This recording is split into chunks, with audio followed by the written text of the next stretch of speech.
Y también preguntarnos por qué la Virgen María se ha estado apareciendo en todo el mundo, en todo el mundo. Recientemente pidió una novena en Medjugorje. Acaba de terminar ahora el día 24 y ahí nos dejó mensajes. Pero vámonos más atrás, o sea, el siglo pasado, el siglo pasado, siglo XIX, siglo XX, ¿cuántas apariciones hizo la Virgen María en el mundo? ¿Qué nos quiere decir? ¿Por qué se aparece tanto? Antes no se aparecía así. La Virgen María, su primera aparición fue en el año 40. Okay. Estando ella todavía viva, se aparece en Zaragoza, España, a Santiago el Mayor, cuando estaba con sus discípulos, se puede decir. Ellos estaban orando, estaban en crecimiento en la palabra, cuando escuchan cantos angelicales. Y se recorren a donde se oían los cantos y ahí estaba Nuestra Señora en un pilar, en una columna. Y esa fue la primera aparición estando ella viva. Se le llamó Nuestra Señora del Pilar.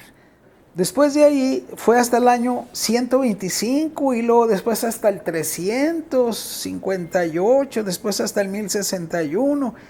Aquí están, hermanos. Yo hasta una por siglo, y a veces había siglos que no se aparecía. En el siglo XV se apareció 3 veces, en el siglo XVI 3 veces, en el siglo XVII 1, 2, 3, 4, 5, siglo XVIII 1 vez, siglo XIX 1, 2, 3, 4, 5, 6, 7, 8, 9 veces son las que yo tengo, empezando con la Virgen de la Medalla Milagrosa, que fue en 1830. Pero en este último siglo tenemos muchas apariciones, muchas, casi 27, 28 apariciones, de las cuales algunas están aprobadas y otras no. Pero no pidiendo diferentes cosas, pero siempre unidas a su amado Hijo Jesús. Sí. Y pidiendo generalmente el arrepentimiento. El arrepentimiento. Entonces ahí viene la pregunta, ¿por qué en estos tiempos se ha aparecido tantas veces y antes no era así? Era muy esporádico. Era muy esporádico, porque el mundo estaba bien. Digo, más o menos, no era como ahorita que estamos... ¿Cuántas son las que traes ahí últimas? 27 aproximadamente, okay. Y quizás hay algunas que se me escapan, sí. ¿Verdad? 27. Entonces, ¿por qué se aparece tanto? ¿Qué nos quiere decir? ¿Por qué llora? Se ha aparecido la Virgen llorando. Sufre porque sus hijos la rechazan, la ignoran, la ofenden, todavía peor. ¿Por qué? El mundo está cegado, está materializado en las cosas mundanas y no tenemos tiempo para ella, no tenemos tiempo para Dios. La gente ya no va a misa como antes. Antes los templos estaban llenos, fíjate los tamaños de los templos. Ahora están vacíos. Pues es que es lo que nos pide la Virgen. Precisamente en sus mensajes nos ha dicho, vuelvan a Dios, arrepiéntanse, recen el rosario. Penitencia. A mí me interesó entonces empezar a estudiar las profecías, inspirado precisamente por una cita bíblica que la leí, donde dice, no desprecies las profecías, examinadlo todo y quedáis con lo bueno. No desprecies las profecías. Ninguna profecía está de más. Todas las profecías tienen algo que nos puede hacer cambiar nuestra vida y la vida de los demás. Pero tenemos que ponerle atención. Esta viene en 1 Tesalonicenses 5, 20, 21. Y también en Amós 3:7 el Señor nos dice, el Señor no hace nada sin antes revelarlo a los profetas. Todas esas profecías, por algo nos las están diciendo, porque nos está advirtiendo el Señor, nos está diciendo lo que va a suceder si no atendemos el llamado. Primero nos está advirtiendo, por eso dice, el Señor no hace nada sin antes revelarlo a sus profetas. Sí. No necesariamente tiene que ser un sacerdote, puede ser una mística, una religiosa, una vidente o hasta un laico, vamos a decir santo, un laico dedicado o consagrado al Señor. También nos dice en 1 Timoteo 4:1, en los últimos tiempos se apartarán de la fe, siguiendo espíritus engañadores, falsos, que vienen de los demonios. En los últimos tiempos. Ahorita creo que ya estamos viviendo los últimos tiempos. Yo me gustan las profecías en base a esta de 1 Tesalonicenses 5:20, que dice no desprecien las profecías, donde ya después hubo algunos cambios que se le hizo a la iglesia. Se le hicieron cambios a la iglesia. Cambios que después, hasta ahorita, ya nos están afectando. Uno de esos cambios fue quitar la oración a San Miguel Arcángel. En las misas. Antes en las misas, antes del concilio se rezaba las misas de la oración a San Miguel Arcángel al final de cada misa. Ya no. Después del Concilio Vaticano, poco a poco se fue retirando él. De San Miguel Arcángel fue del Papa León XIII. Él, en una visión que tuvo después de una misa, él tuvo una visión, vio al demonio alardeando con Jesucristo, diciéndole que él podía destruir la iglesia. Y Jesucristo le aceptó el reto. ¿No es cuando le dice un tiempo, dame tantos años? Sí, por eso. Le aceptó el reto y le dice, bueno, dame 100 años y dame más poder a mí y a mis vasallos o a sus demonios. Sí, Qué increíble. Sí. Ahí fue donde él le pidió y el Señor le aceptó el reto concedió, y le dio.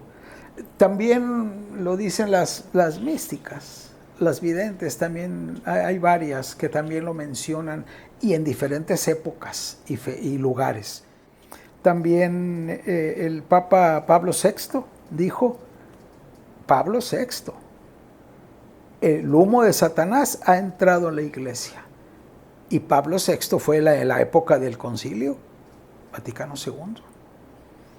El Papa Juan Pablo II también lo dijo, estamos viviendo la cultura de la muerte, del mal espiritual que ya empezó, pero que ahora ya podemos decir que estamos en los últimos tiempos. Ahora ya el mal se ha crecido. Yo creo que también, Sergio, porque la humanidad está inmersa en el día a día, en el trabajo, en estar ocupados, televisión, redes, hábitos equivocados, la atención distraída. Y yo creo que esa es como una victoria del maligno, cuando la gente también, cuando está haciendo lo correcto, pero anda trabajando, anda ocupada, hasta 2, 3 trabajos tienen personas y dejan a un lado su fe, su crecimiento, el ejemplo. Ese es el trabajo de Satanás, Sí. distraer a la persona con nuevas cosas, con atracciones, más trabajo, más cosas para mantenerte ocupado en cosas terrenas y no tengas tiempo para las cosas de Dios. Eso es en lo que él desvía la atención. No hace mucho una persona me decía, no hombre, ustedes los católicos cometen un error. Palabras más, palabras menos, pero la idea es esta de que ustedes, la Santa Misa es aburrida. Entonces han perdido pues muchos feligreses, mucha gente, se ha retirado de la iglesia porque está aburrida. Y que párate y que siéntate, así fueron palabras de él. Párate, siéntate, y todos haciendo lo mismo. Y que en otros lugares a donde se han ido, pues aplauden música, esto, lo otro, hacen actividades. Y daba a entender como si fuera un producto, como si fuera vender y comprar esa idea. Entonces para mí fue interesante yo le agradecí, pues no voy a andar yo cambiando a personas, porque eso solamente lo hace Dios nuestro Señor. Pero para mí fue interesante su punto de vista, porque me di cuenta que muchas personas piensan así, piensan que me estoy durmiendo, no es interesante, a mí me llevaban a fuerza, me bautizaron de chiquito, yo no decidí, cosas así que como que ya esas respuestas la tienen mucha gente en su cabeza, que ni es criterio de ellos, pero como que siguen repitiendo, como que buscan la comodidad. Entonces, pues lamentablemente así piensa mucha gente, ¿verdad? La iglesia en el catecismo, en la doctrina, de alguna manera debe de atraer a los fieles, de atraerlos y hacerles ver lo que es la Santa Misa. ¿Qué es la Santa Misa para ustedes? Y muchos católicos no saben qué es la Santa Misa. No saben porque entran con el chicle, entran con la gorra, entran con shorts. Celular prendido, hablando. No hay respeto. No hay respeto. Acordémonos cuando Moisés se acerca a la zarza ardiendo. El Señor lo para. Le dije, párate, detente Moisés. El lugar que pisas es sagrado. Es sagrado el lugar. Una misa, la iglesia tiene su lugar sagrado, que es el presbiterio, que es la mesa del Señor. Y el presbiterio en los templos antiguos antes tenían unas barras, unas divisiones, donde la gente hasta ahí podía llegar. No podían subir arriba más que el sacerdote y el diácono, los que iban a ayudar ahí al sacerdote. Nada más, nadie podía entrar, menos una mujer, no podía subir. Teníamos un límite hasta las barras, hasta ahí. Y de ahí se hincaban y ahí comulgaban. La Santa Misa es el sacrificio del Señor nuevamente. Es la renovación del sacrificio. Jesucristo ofreciéndose al Padre nuevamente por nuestros pecados. Cuando yo voy a misa, cuando vamos a misa, debemos ir con el pensamiento de ir a pedirle perdón a Dios y ofrecerle los pecados que acabamos de cometer para que el Señor nos los perdone a través de Jesucristo, que Él es el sacrificio de mis pecados que acabo de cometer o que cometí en esta semana o desde la última vez que me confesé. Pero la Santa Misa es eso, es una renovación del sacrificio de Cristo. Y Cristo baja en la hostia con las palabras que el sacerdote dice en la liturgia, ¿verdad? En la consagración. Baja Cristo y nos perdona y nos alimentamos de Él. Y eso nos da fuerza y salimos llenos del Señor. Pero la misa es eso. Es una renovación del sacrificio que el Señor hizo por nosotros. Yo una vez escuché a una religiosa que decía, hay que llegar temprano antes para preparar el corazón, dejar las broncas allá afuera y estar en paz y prepararte. Sí. Eso es lo recomendable, ¿verdad? Es que sí debemos llegar temprano. Una persona que llega tarde, se puede decir que la misa no vale. Es mi opinión, ¿verdad? La misa no te vale si llegas tarde, si llegas a mediación. Hay gente que llega cuando ya el padre está en la consagración. Los he visto. Sí. ¿Cómo es posible? No tienen ni idea de de a dónde vienen. Le decía a la Santísima Virgen María en un éxtasis a una vidente que dónde estaba más, y ella le decía qué bueno que las personas van a los lugares santos o los lugares donde ella se ha aparecido, pero donde más tiempo está es en la Santa Misa al pie del altar. Sí, ahí es donde más tiempo estoy. Impresionante. Yo tuve una experiencia, una visión que Jesús me regaló en plena misa. Una experiencia hermosísima. Me hizo llorar tanto que no me aguantaba. Estando en plena misa, cuando el Padre levanta la hostia, el cuerpo de Cristo, en mi iglesia, en mi colonia, pasó hace aproximadamente 8 años. Esa hostia que es blanca, color blanco, es lo que vemos, se cambió el color, un color dorado, oro, dorado, como si fuera oro, pero brilloso, brillaba tanto que hasta volteé a ver de dónde entraba la luz, porque eran las 9 de la mañana y el sol estaba levantando. Entonces yo dije, le entró luz de algún lugar, volteé a ver la ventana, pero no había rayos de luz. Cambió, dije, ¿qué es eso? Así lo dije, yo creo que me oyeron las personas que estaban a un lado de mí. ¿Qué es eso? Y cuando el padre la baja, la pone en el altar, que después toma el cáliz y lo levanta, la hostia que puso en el altar, que yo veía el altar más o menos a mi altura, de donde yo estaba sentado, se levantó un fuego de esta altura, unos que 10 centímetros o 8, sí, así, por el ancho de la hostia, más o menos así y así. Yo vi la lumbre o el fuego que se levantó y me quedé, ya no pude aguantar, se me empezaron a salir lágrimas. Fui a comulgar llorando, el padre me vio que estaba yo, comulgué y me vine, terminó la misa, ya lo que quería era venirme porque no podía detener yo las lágrimas. Y me salí y me vine a mi casa. Llegando a la casa, pues era domingo, mi esposa no me había acompañado, estaba con mi hija, y me ven y me dicen, ¿qué te pasó? ¿Por qué vienes llorando? Ya les dije, es que pasó esto. Y no le dijiste al padre. No, pues yo lo que quería era venir porque no me da vergüenza, pero no quería que me vieran, es que no podía aguantar.